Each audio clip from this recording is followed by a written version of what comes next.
Good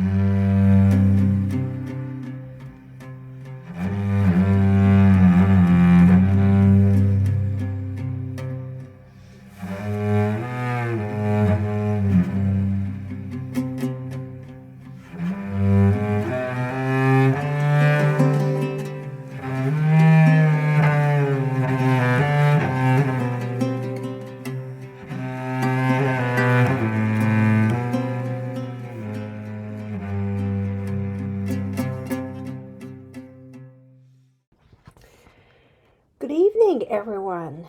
This is Hannah Klein. Welcome to my podcast, Hannah Klein's Time. Before starting my podcast, I have to ask, please download my podcast episodes and also introduce my podcast to your friends. And also please visit my homepage and read my past blog posts and also listen to my old podcast episodes. Today's guest, by the way, is Rabbi Michael Freund, as I have discussed yesterday. And this session was recorded earlier today, so it's a little different. But I would like to briefly introduce Rabbi Freund's background. He was born in the United States, and he is the third generation American Jew, but he decided to move to Israel. In 1995, he moved to Israel, by the way, and Rabbi Freund served as the Deputy Communications Director under Prime Minister Beniyamin Netanyahu during his first term in office.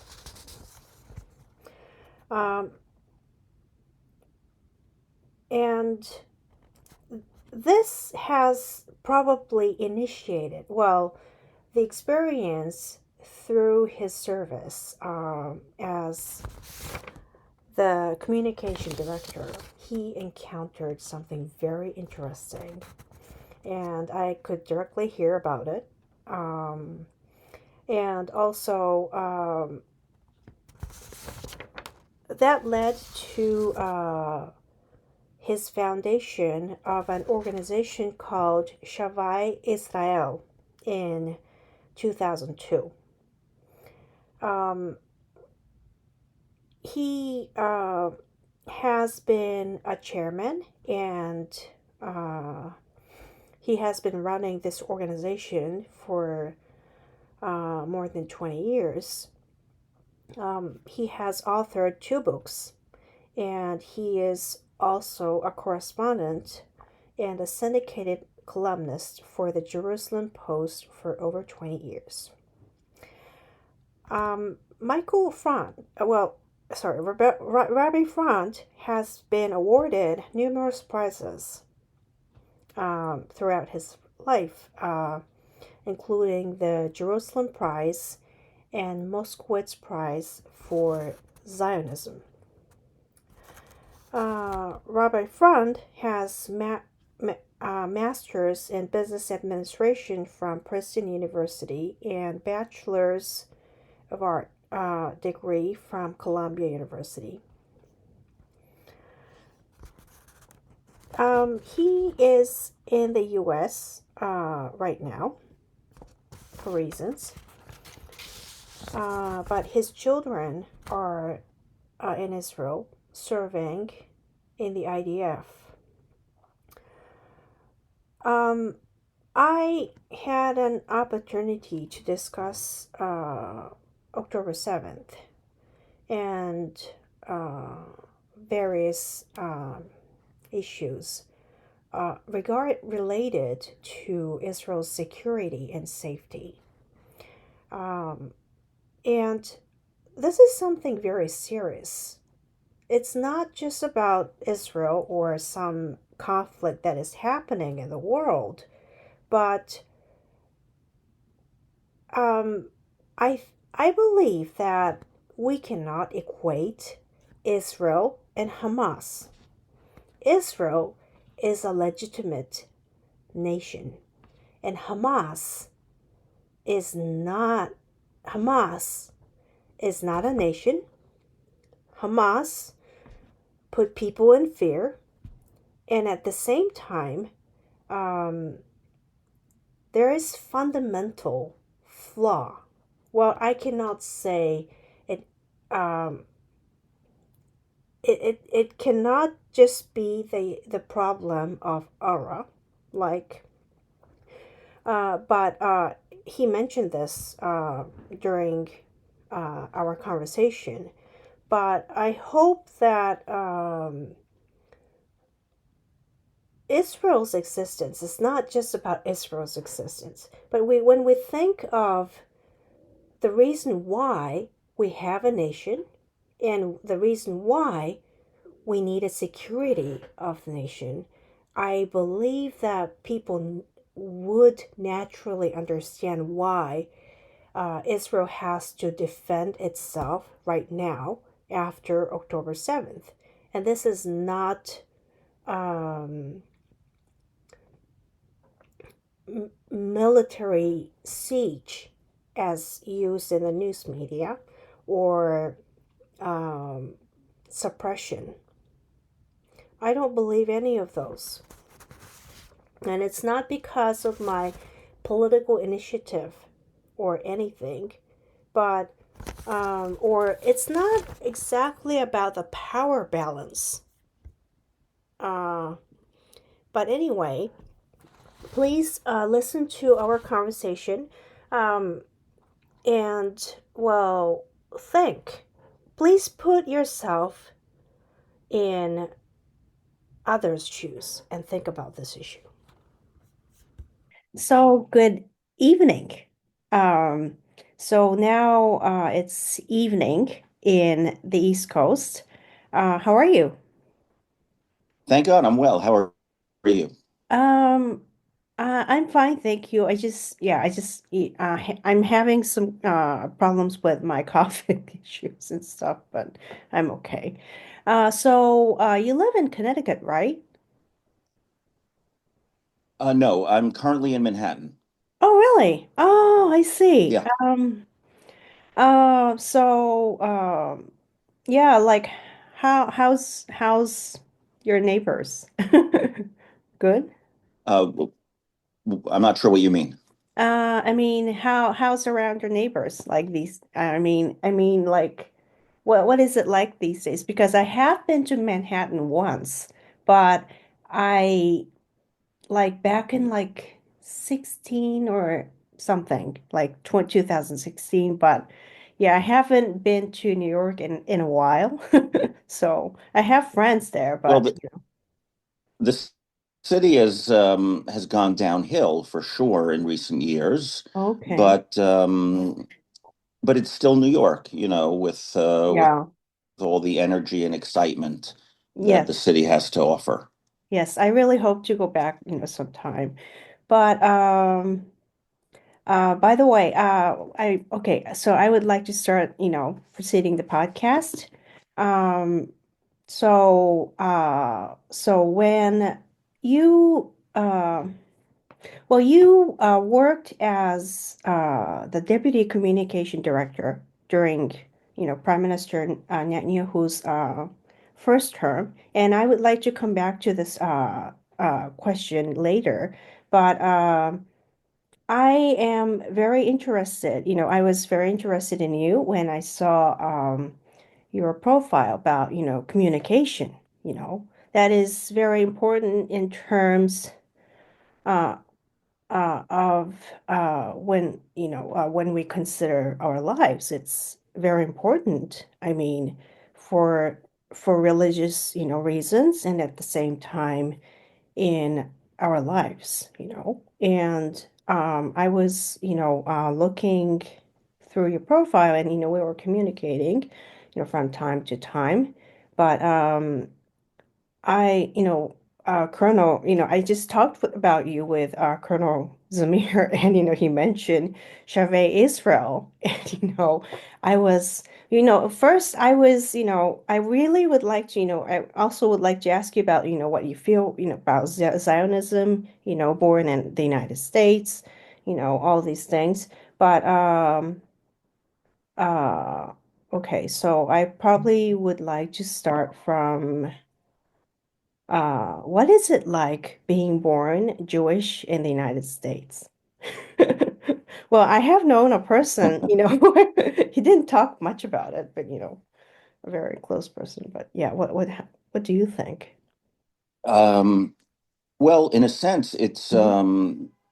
it's a real blessing Hmm. because if you look at the scope of Jewish history over the past 2,000 years, Yes.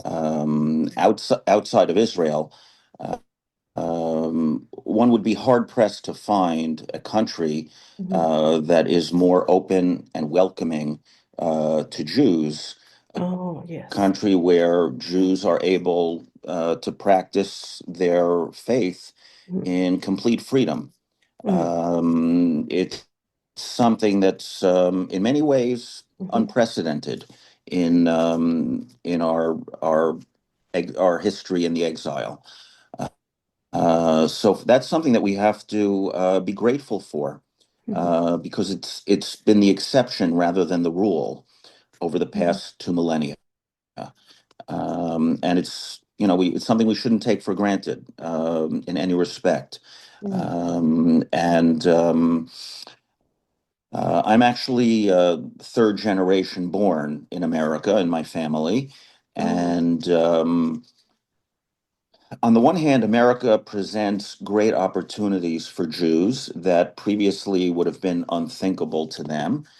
On the other hand, the flip side of the freedom Hmm. is that there has been unprecedented assimilation and intermarriage. Many Oh. Jews have, over time, sort of melted away Hmm. into American society and lost touch with their Jewish identity. So the freedom that we have here Hmm. is both an opportunity and a challenge. Hmm. And we have to view it as such, and we have to embrace the opportunity while also tackling the challenge that it presents. Oh, I see. Um, well, I guess that, a lot of people say that, before October 7th, a lot of people were saying that, American Jews and Israelis are a little different, you know.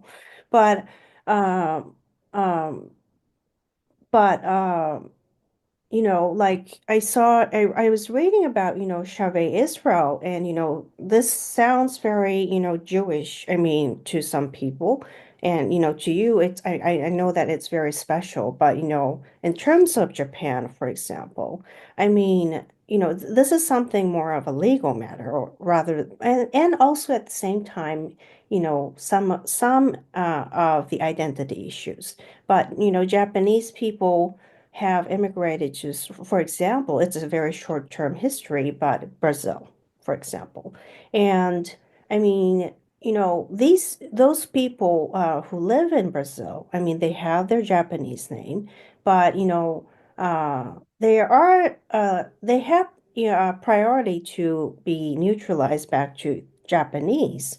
But at the same time, I think that thinking, of the motherland as a Japanese, think that, uh, uh, well, as a Japanese, I think that, it's probably important, for people. And I think that this is a part of probably, I guess, like Japanese expat, who live outside Japan or who live, Brazil, but I mean, Jewish people have history of 2,000 years, and a lot of people have, dispersed to various part of the world. And so I believe that, I mean, it may seem a little different from to other people because of the cultural background. But I think that there has to be some bonds, among people, which is a Jewish identity. It's very, this is something that I have been feeling very special. And, putting all that, I believe that, Israel's existence is really essential in my mind. But what do you think about yourself? I'm not an Israeli or I'm not Jewish. So like, could you explain, what it means, for Jewish people, to be in Israel or what it means for Jewish people to, live in Israel? Sure. The establishment of the State of Israel in 1948, just 3 years after the end of the Holocaust, Yes. was nothing less than an open miracle. Yeah. Um, and it marked the fulfillment of 1900 years Mm, of longing and yearning to return, despite being scattered to the four corners of the earth. Wherever they were in exile, the Jewish people always turned to face Jerusalem mhm, when they prayed 3 times a day. mm, Our liturgy, our prayers are full of a longing mm, for the land of Israel, pleading with God to restore our people to our homeland. mm, Um, and that dream, even in the darkest periods of our history, mm, that dream was always a beacon of light and a beacon of hope for mhm, our people. And generation after generation um, prayed for it and hoped for it. mhm, And very few had the opportunity to actually um, uh, go and live in Israel because of all the difficulties involved at the time. But mm, once the state was established, once the Jewish people regained our rightful place on the world stage and regained sovereignty, mhm, it changed the equation completely. And it made it possible for Jews anywhere and everywhere to mhm, simply get on a plane and go home again.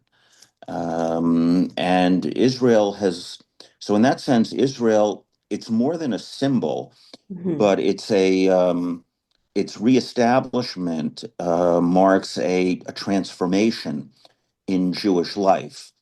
And Israel has also been a source of great spiritual strength for mhm, Jews everywhere, a source of pride mhm. and also a reinforcement of their identity. Um, and that, at its root, Zionism is the national liberation movement of the Jewish people. It's the right of the Jewish people to have a state of their own.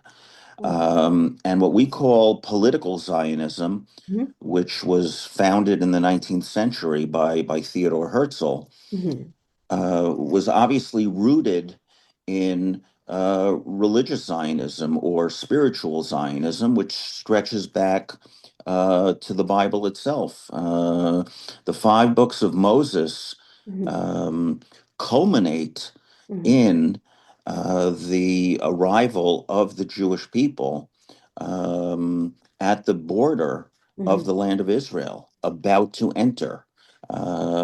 That's what it ultimately is all about. That is where our national home is, and Mhm. that is where our national destiny is supposed to play itself out.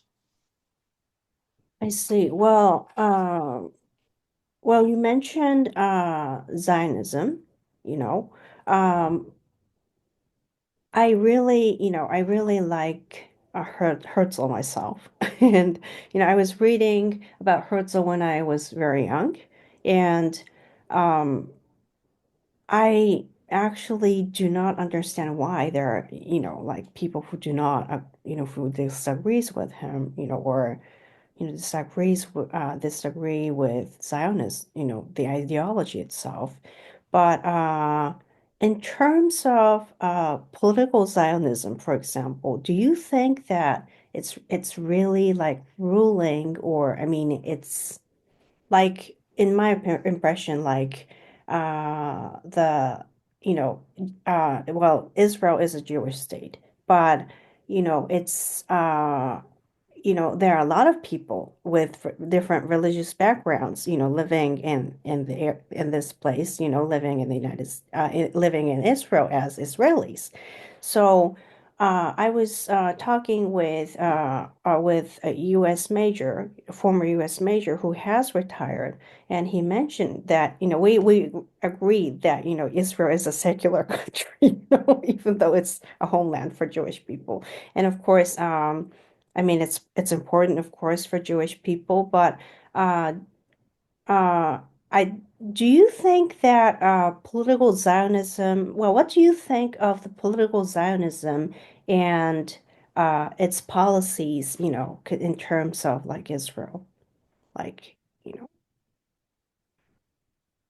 Well, the term political Zionism mhm, is, in a sense, it's an mhm, umbrella term which encompasses um, different ideological streams mhm, within it that range from the left to the right, from yeah, secular to to religious. religious, yeah. And so they might disagree Mhm, on many areas of thought and mhm, practice, but what they all share is the belief that uh, there should be a sovereign Jewish state in the land of Israel, which can serve as both a refuge for Jews, but also as a national home where mhm, they can flourish and express themselves mhm, as a nation. Um, so I think it would be a mistake to say that to limit political Zionism in that sense mhm. to one side of the spectrum or another. Oh, It's a much broader yeah. term. It's a much Yes. broader term. Okay. Yeah. My question is a little bit, a little bit. Yeah, I was going to ask you about that. But okay. So uh you found you're founder of Shavei Israel, which is like helping, supporting the Jewish people to get back to Israel, right? And so Yes. um uh, so how did you come up with the idea of founding the organization? So when I was working for Prime Minister Netanyahu Hmm. back in 1997, Hmm. a um, a small orange envelope arrived addressed to the prime minister from a community in northeastern India called the Bnei Menashe, or the sons of the tribe of Manasseh. Hmm. And the letter landed on my desk, and I read it, and it was a very emotional appeal from the leaders of the community, claiming that they were descendants of one of the 10 lost tribes of Israel, the tribe of Manasseh, and that they had preserved their identity down through the generations, and they wanted to return. They wanted to come back to Israel. It later turned out that they'd been writing to Israeli prime ministers since at least Golda Meir in the early 1970s, and possibly since David Ben-Gurion and the founding of the state, but they'd never gotten a response. Now, I read the letter, and I have to be honest. My initial reaction was that it sounded nuts. It sounded crazy. The thought that we might have a lost tribe of Israel in northeastern India Hmm. just sounded fanciful to me. Hmm. But there was something about the letter that was so emotive, it was so heartfelt, Hmm. that I chose to answer the letter. And when I met with members of the community, I saw that they sincerely wanted to be Jews and to live in Israel. Initially, I didn't believe the lost tribe part, but Hmm. once I traveled to India and I Hmm. learned more about their history and their traditions and their customs, Hmm. that's when I became convinced, as crazy as it might sound, that that they are who they say they are, that they are descendants of a lost tribe, and that uh, something incredible was underway. This tribe, which had been cut off from the rest of the Jewish people for 2,700 years since the Wow. First Temple era, was now making its way back. So I became involved through the bureaucracy in Israel in arranging for groups of the Bnei Menashe Mhm. to come to Israel.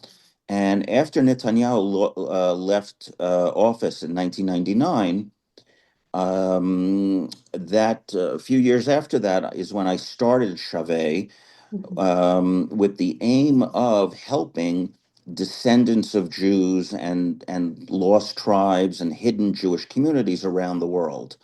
And it expanded over time. We worked in a variety of countries in addition to India, with the Chinese Jews of Kaifeng in China, with the Marranos or the Conversos of Spain, Portugal, and South America, who Mhm. are descendants of Spanish and Portuguese Jews who were forcibly converted to Catholicism in the 14th Oh, and the 15th centuries, oh, I but who see. continued to practice Judaism in secret down through the generations, Mhm. as well as with various other communities, the hidden Jews of Poland from the Holocaust era, Oh, wow. and others.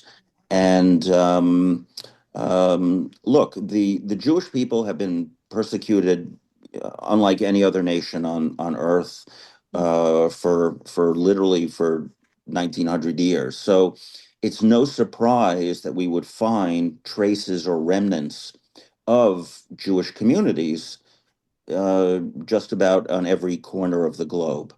And I feel that it is our responsibility to these communities and to these people to reach out to them. We don't impose our beliefs on anyone or anything like that. That's not our approach. It's simply to help those who want to come back Mhm. to be able to do so. Well, that is remarkable, really. Outstanding. The effort that you have, well, first of all, I was surprised, at what you told me, but the other day I was just reading some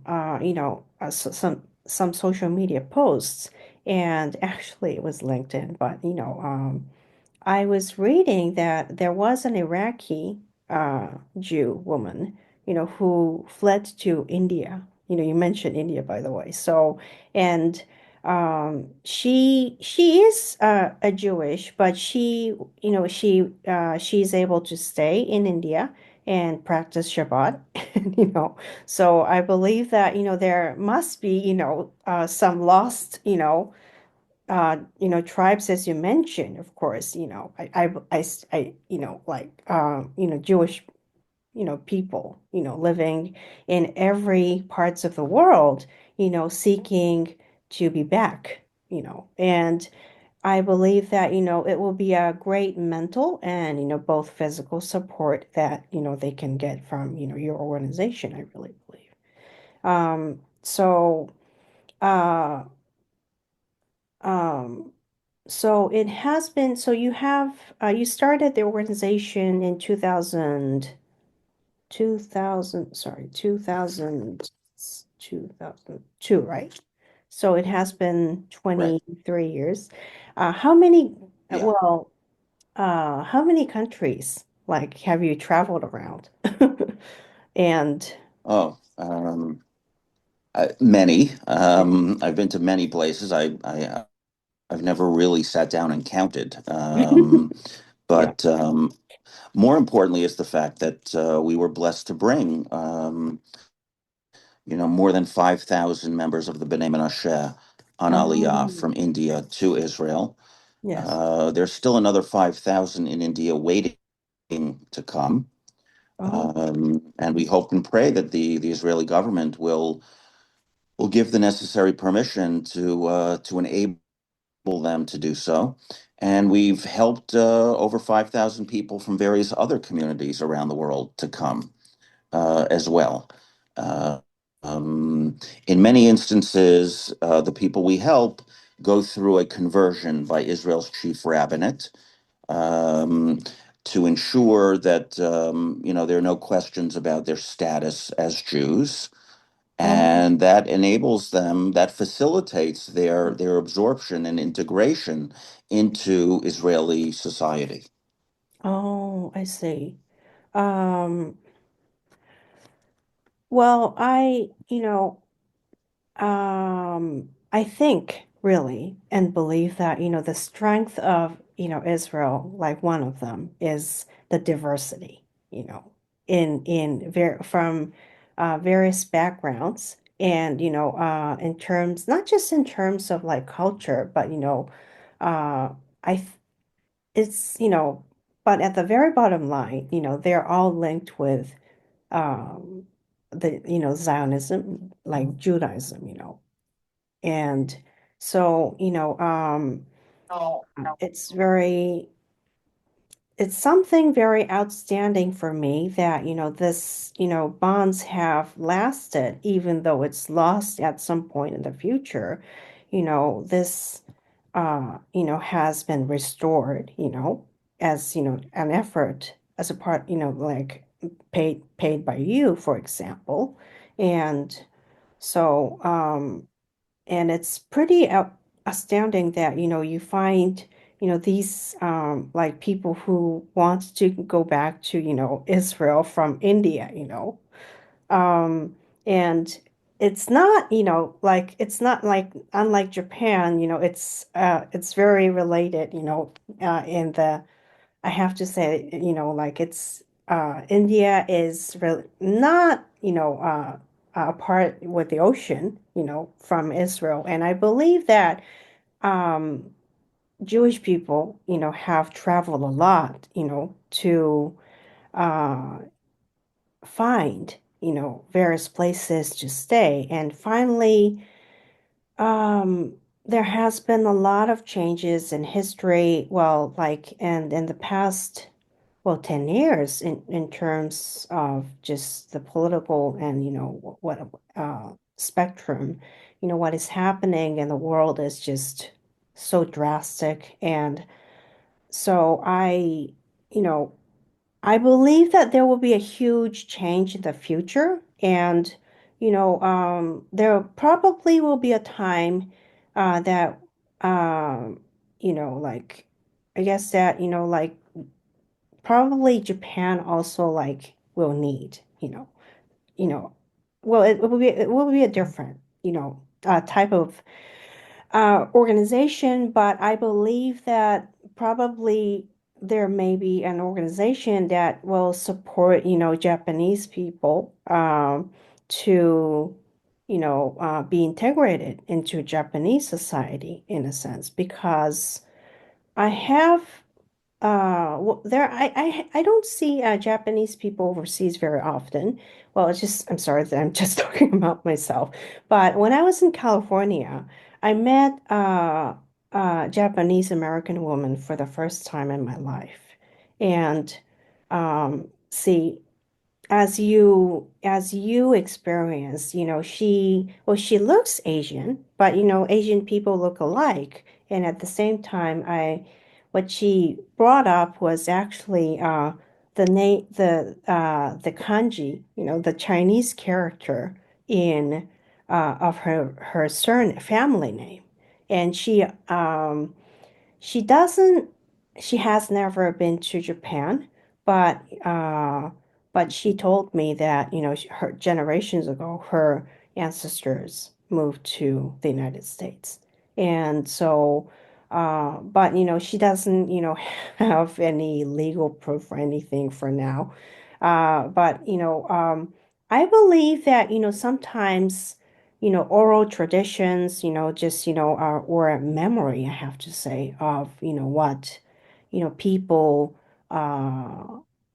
remember through just remarks or, uh, is something, that uh, is a sign to, the faith, I mean, to the land. And uh, it's, I really believe, I really believe that way myself. So that, when I went to California, that was the time that, I just felt that, some Japanese person, really exists in the United States in that manner. Because I was very young. I was like in the elementary school, and I was very surprised, like, a woman, an old lady who's an American woman, who, she wrote in Chinese character, that's the only word that she knows. So, I believe that, this is a very important, probably, uh, sign for, you know, to maybe it doesn't really, in a sense, I really believe that, sense of belonging is very important, you know, as No, which, it's a natural human impulse, th- that we all want to feel part of something that's larger than ourselves. uh, Um, and we see it on a very, very simple level or even simplistic level. Uh, People who follow a certain sports team, for example, mhm, they will identify so strongly with that team mhm. that when the team wins, they'll say, "We won," as if they were on the field, Oh, taking part in the game. Um, it's a natural, for whatever reason, it's something that we all have a need. Have a need to be part of a community or a mhm, family unit, or a national entity of some form or another, or a religious faith, whatever it is. As human beings, it's sort of built into us that we want to, or we seek out mhm, attachments to things that are larger than ourselves. And I think that also underpins a lot of the searches or quests for identity mhm, that we see in our world, in our work. Because as you mentioned, the bigger world out there often seems very chaotic. And when you're faced with a chaotic situation, you look for stability of some sort. And one way of finding that stability is to attach yourself to something that will withstand the storms out there. So for many people, that is an identity of one form or another. Whether it's an ethnic identity, a religious identity, or a combination of the two, it's something that people seek out and have a drive to embrace in one form or another. oh, I see.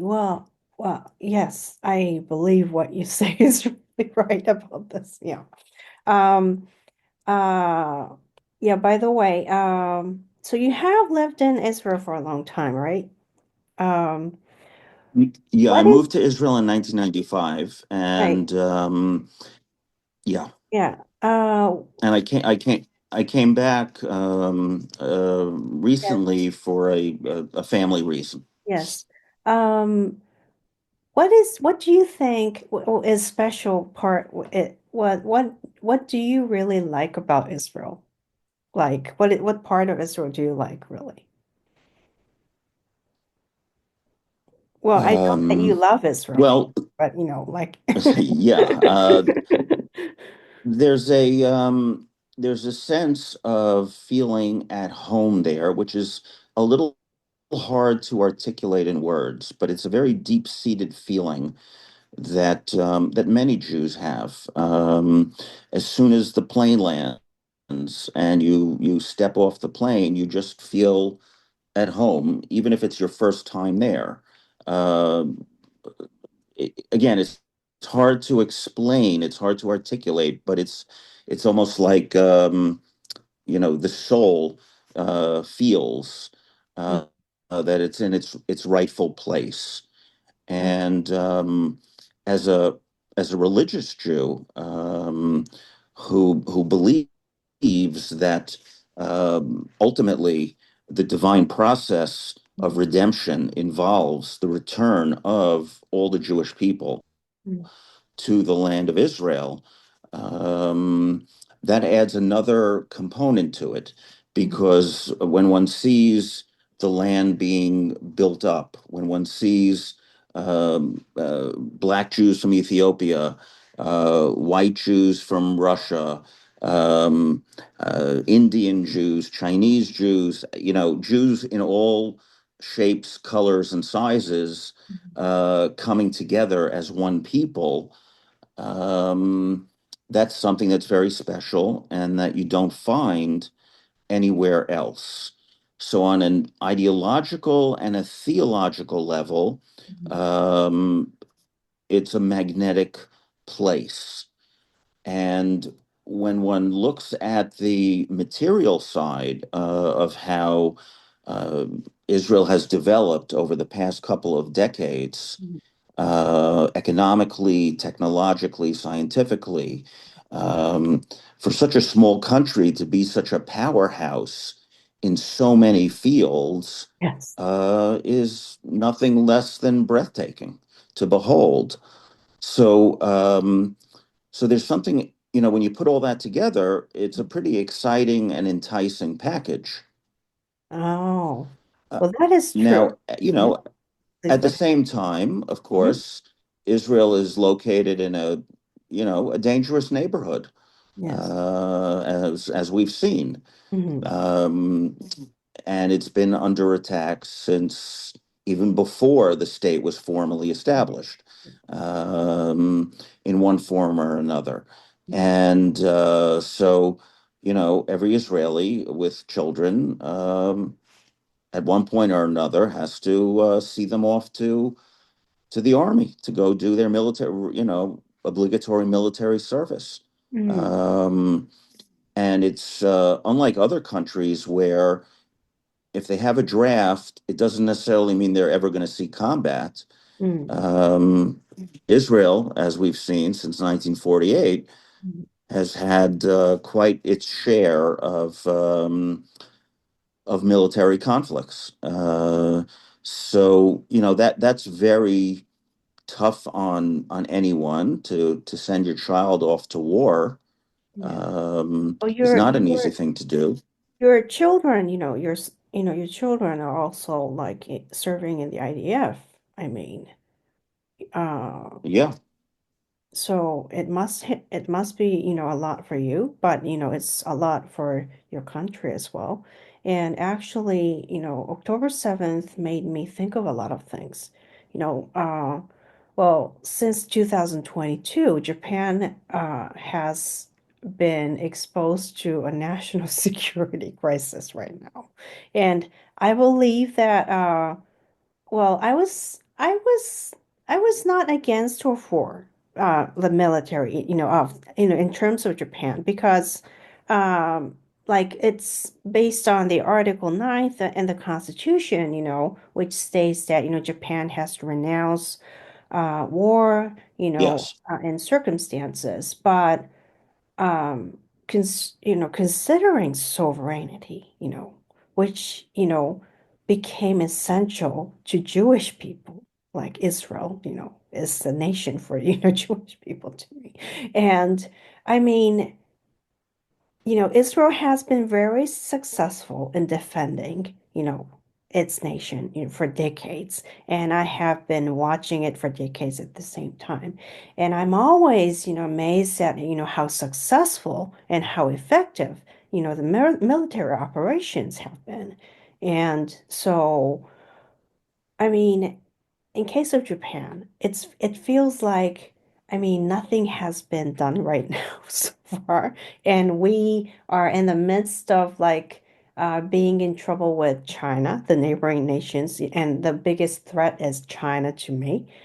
And so, China it has North Korea and also pays a lot to yep, Iran, and uh, yep, so I, you know, when we have, when we consider, territorial integrity, in a sense, you know, I mean, we cannot just be talking about what peace should be. I mean, we cannot just sit and wait, and we cannot ask for the United States to defend the whole, Japan because Japan is a sovereign territory at the same time.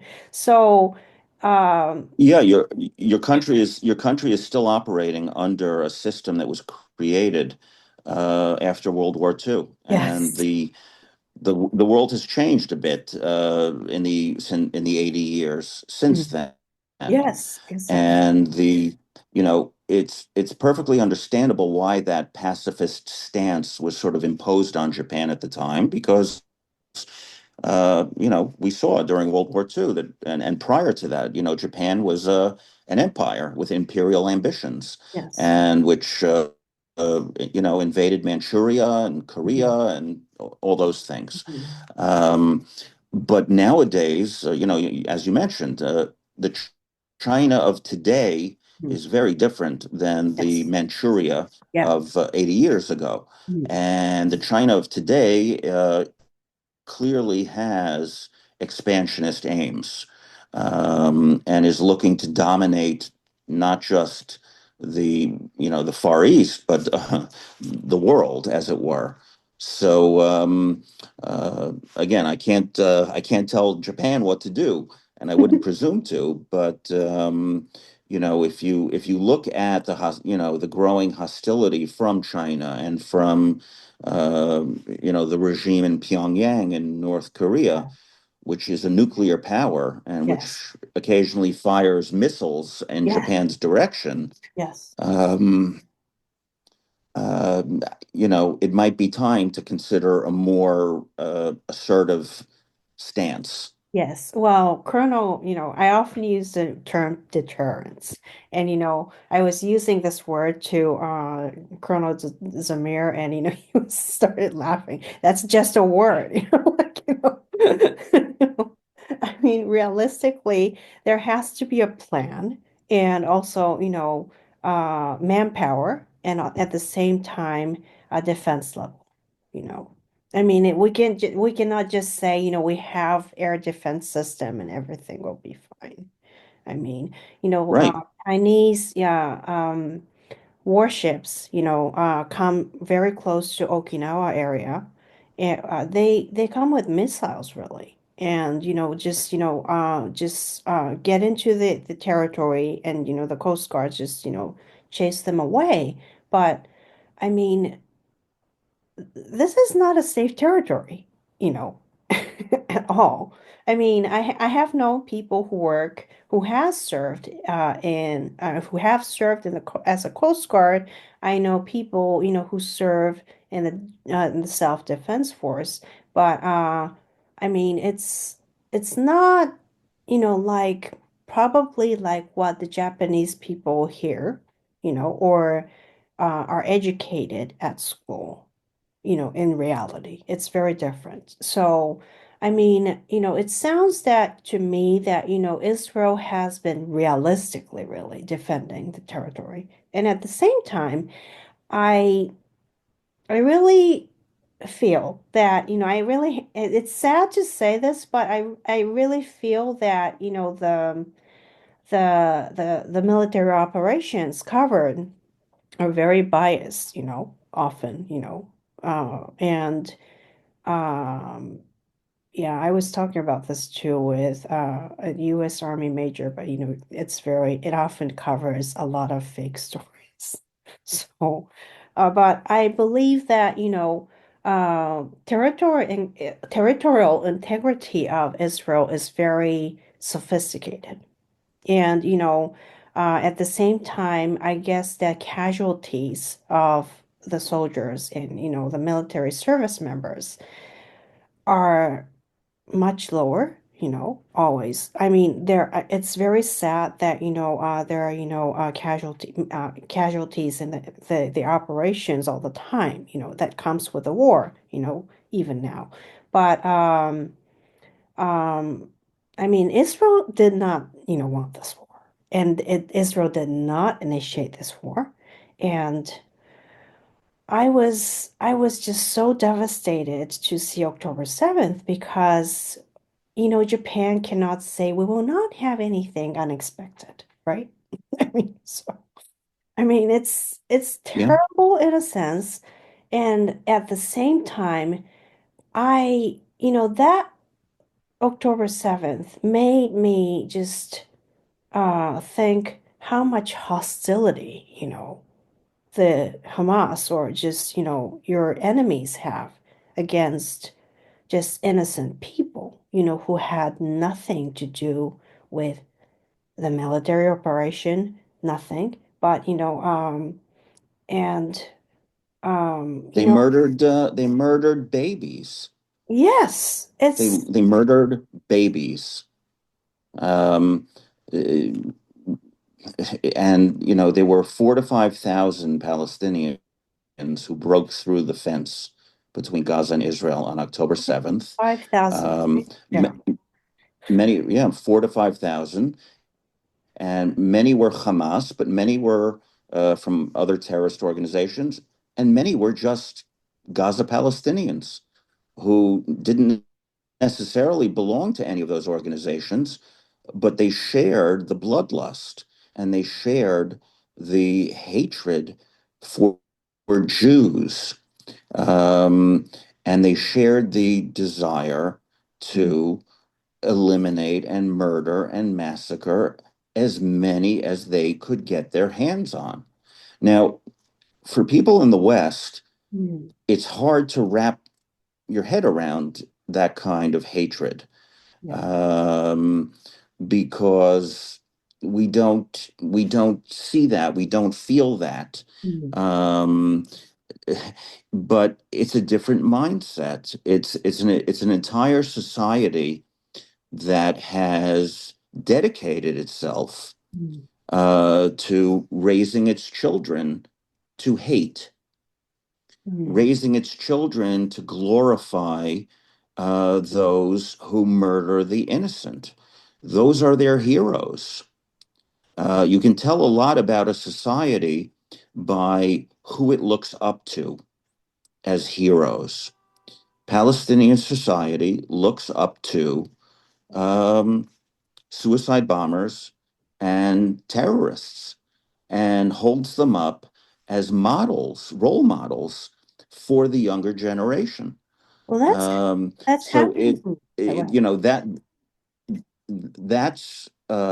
that's a much deeper problem Mhm. than just an organization like Hamas, Yeah, it sounds. because even if Hamas is dismantled completely, Mhm. they've managed to already poison the minds of hundreds of thousands or millions of Palestinians from the next generation.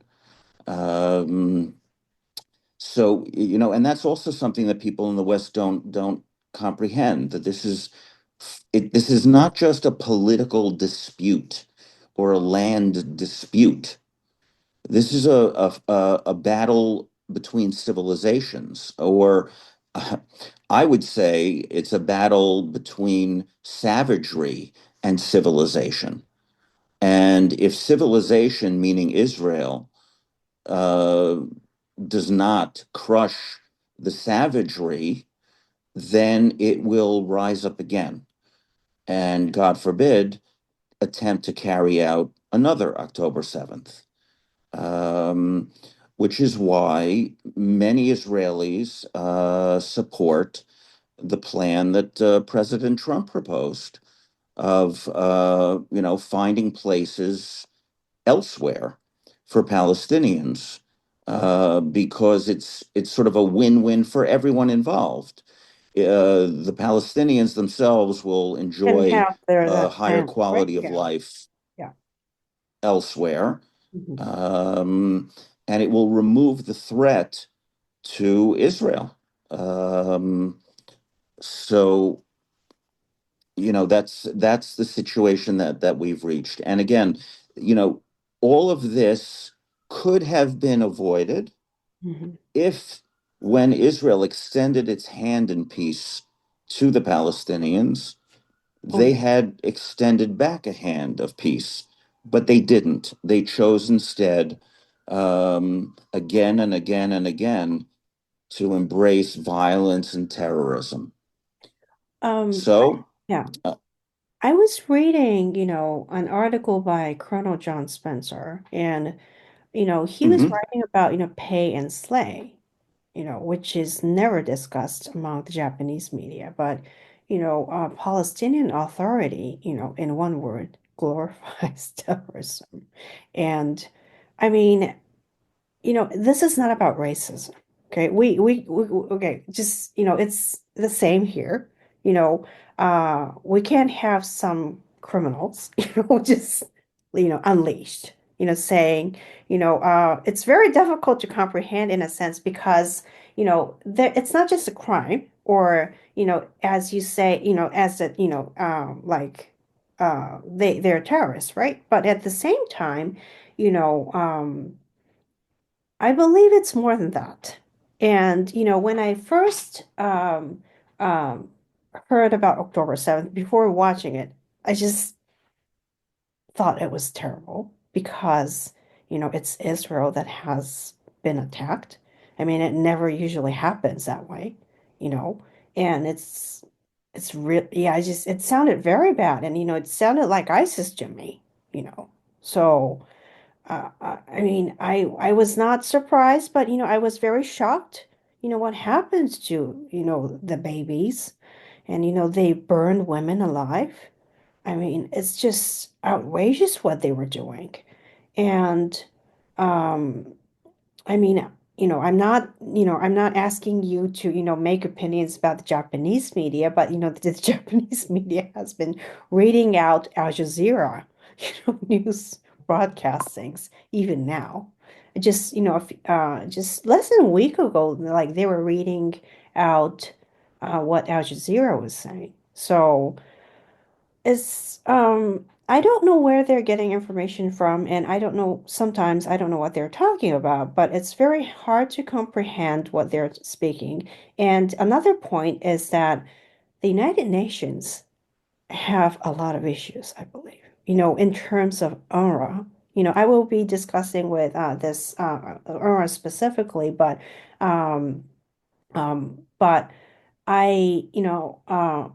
about 10 years ago, I got a friend, started talking about how terrible the United Nations has been.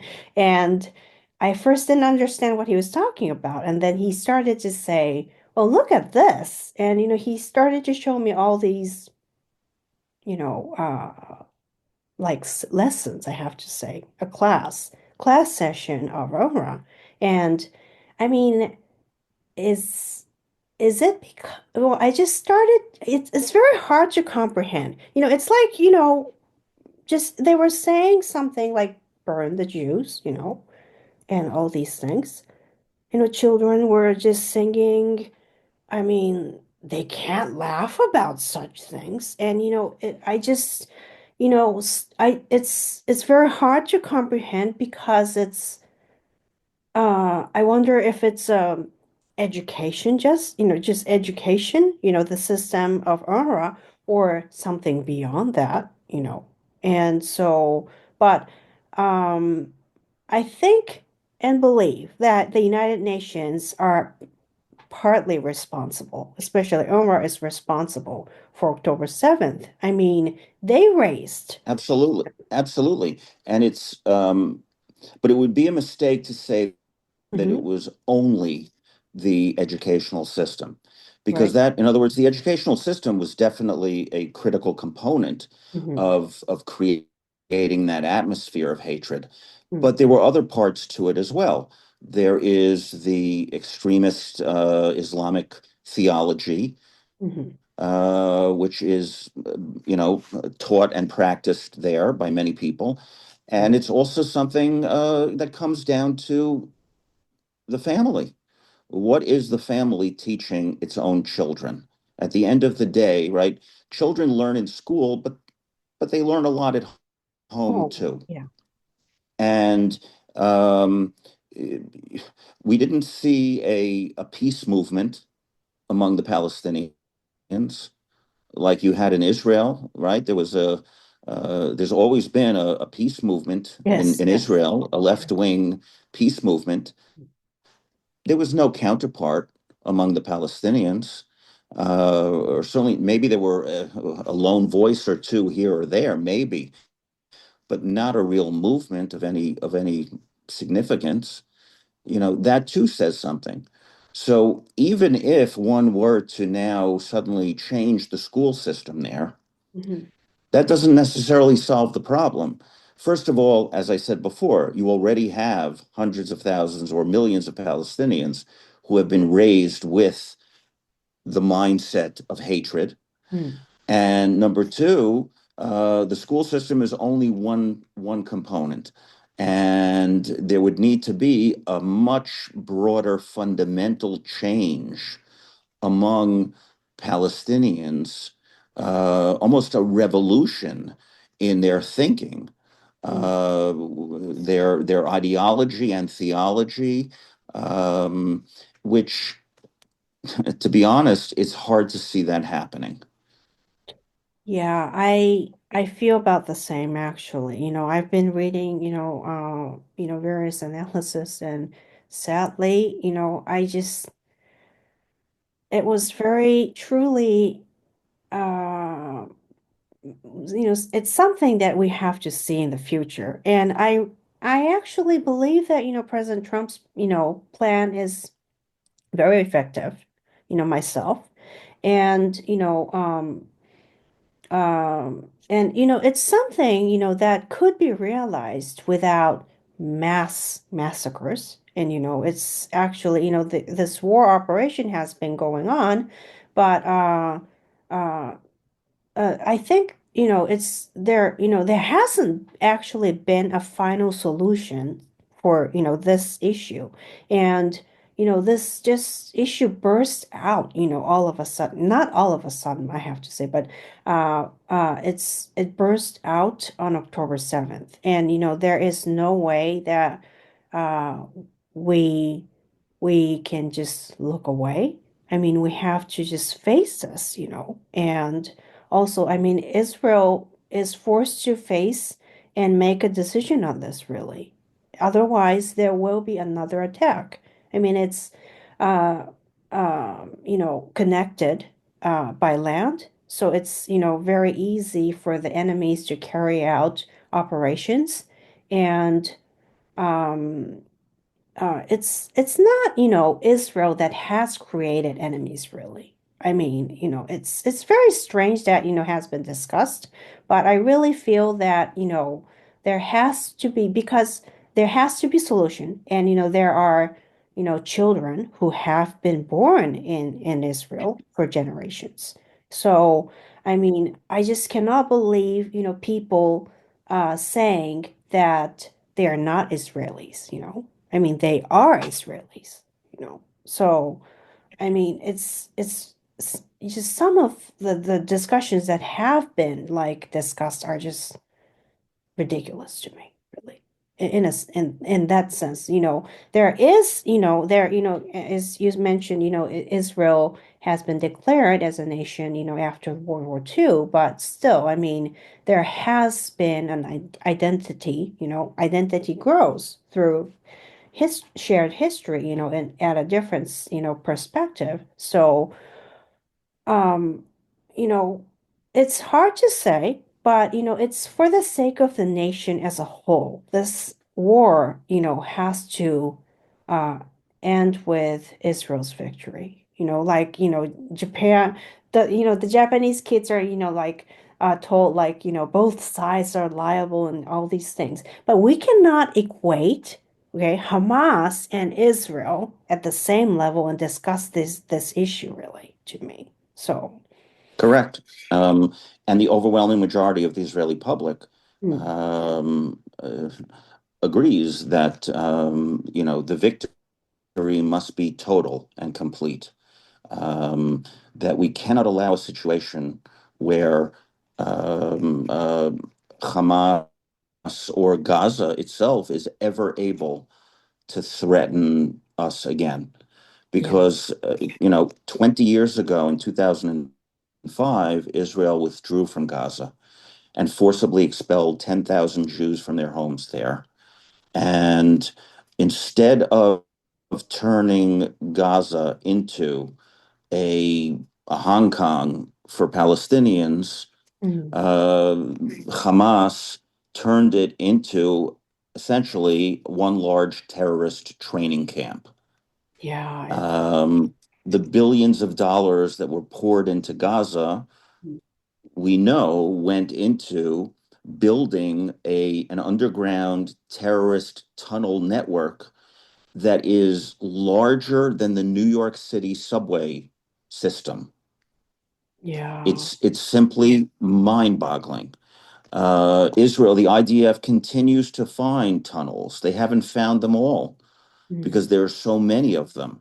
Mm. Um, and many of them were the entrances were located in people's in private homes. And there are videos of this. The IDF found, in many cases, the entry to the tunnel was Mm. located in the child's room in the house, Yes. underneath toys.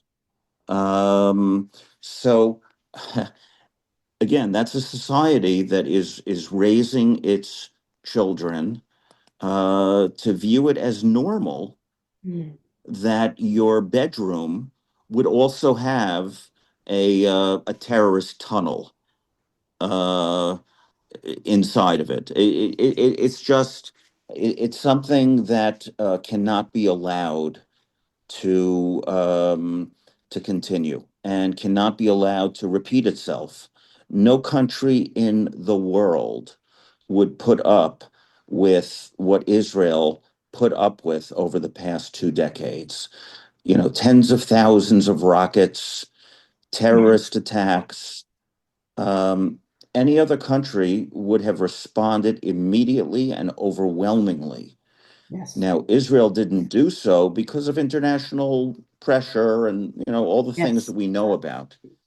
But October 7th made clear to everyone that what was, but it will not be again. Yeah, it should never happen, really.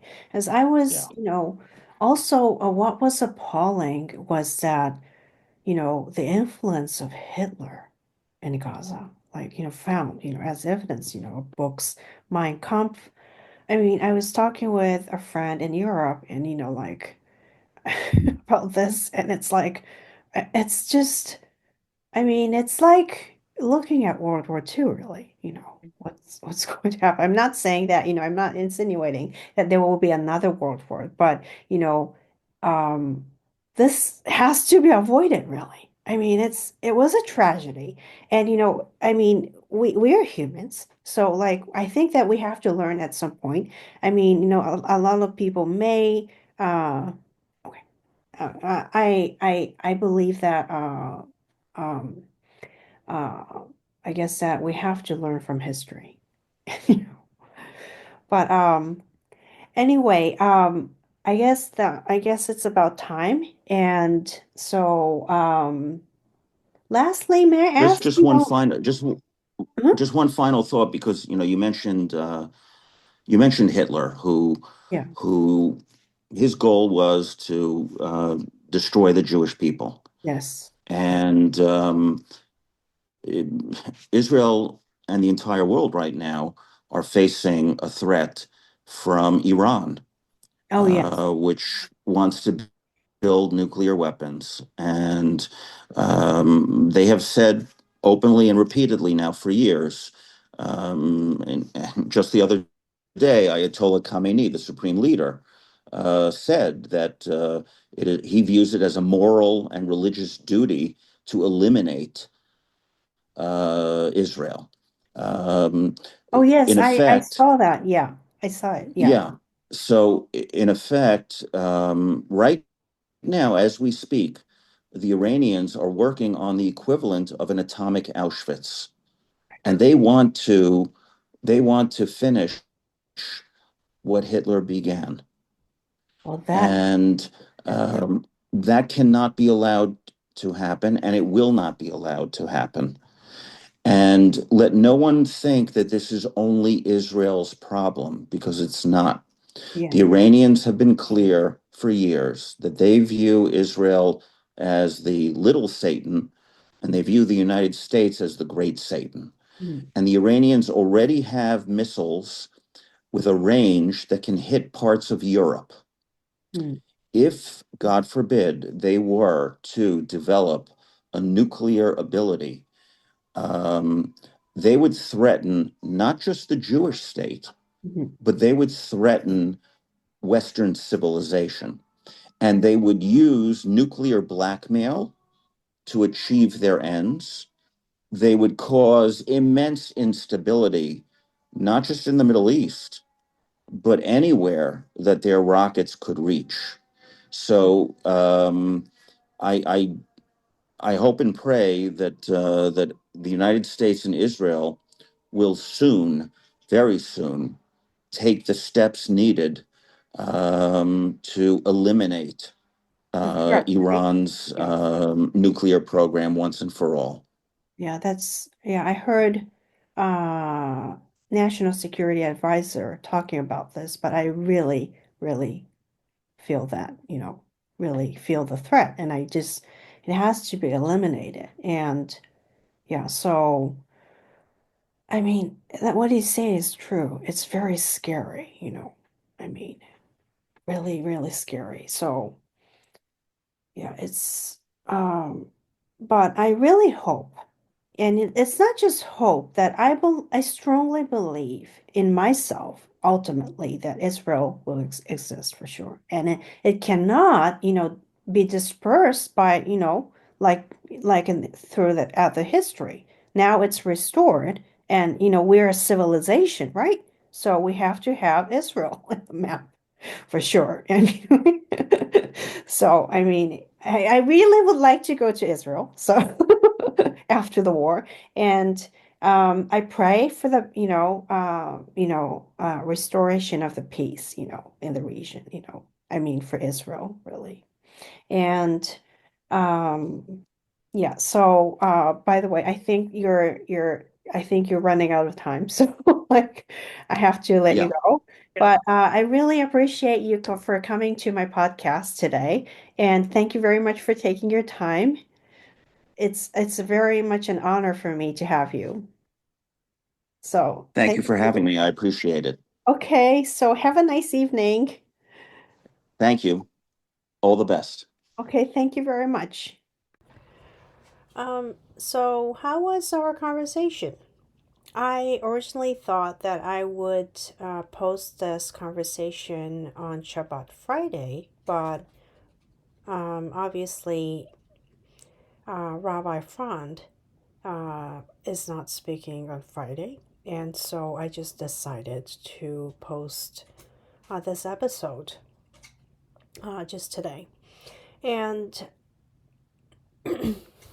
um, I I do not believe that of any of I'm not being political on this, but when it comes to defending a nation, this is not ultimately about the political party, but it's about a national security. And I do not know what the Japanese people are actually thinking.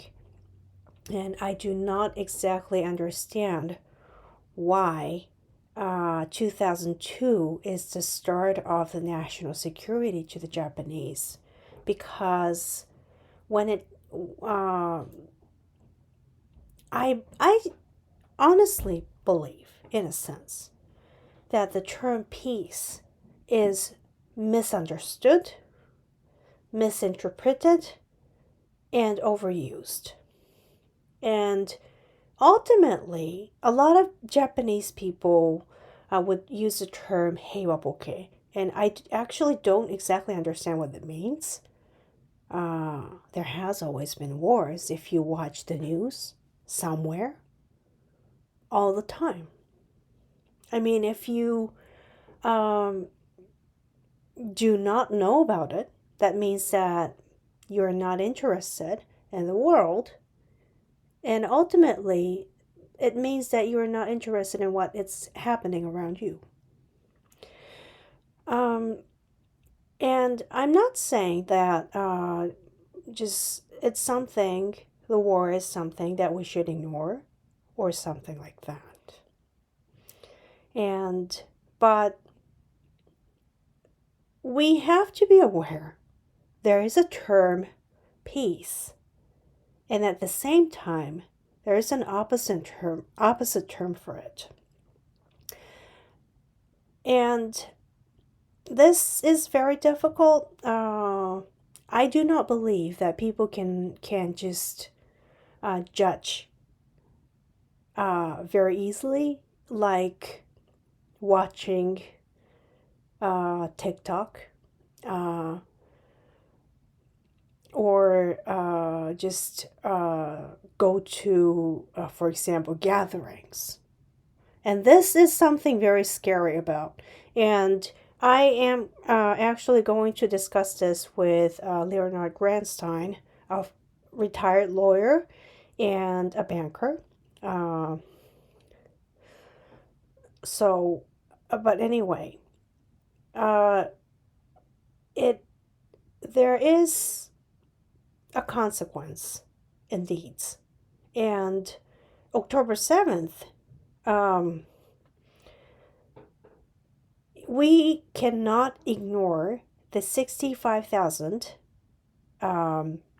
these people who poured into Israel and just blindly believe what lies, I have to say what people say in a sense, and I don't know what kind of common sense that means, but I believe that I hope that there is a price paid for someone all the time, and it's not as propagated by the media. And yeah, this is another scary fact about the war. And I really hope that people see the facts.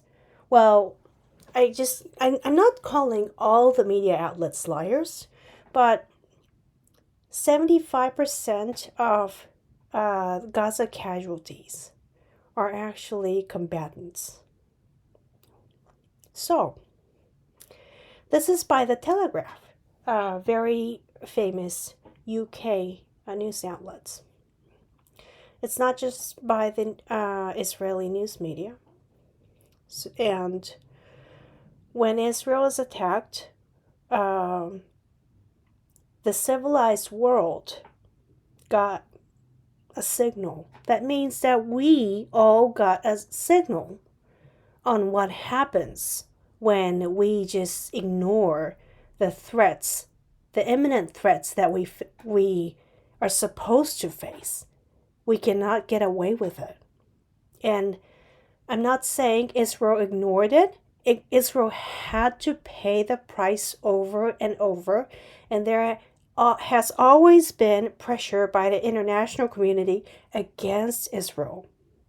But what about all the education by the United Nations? What about all the books that are found in Gazan citizens' homes? What are the entrance of the tunnels that were found from Gaza citizens underground? Please think about this.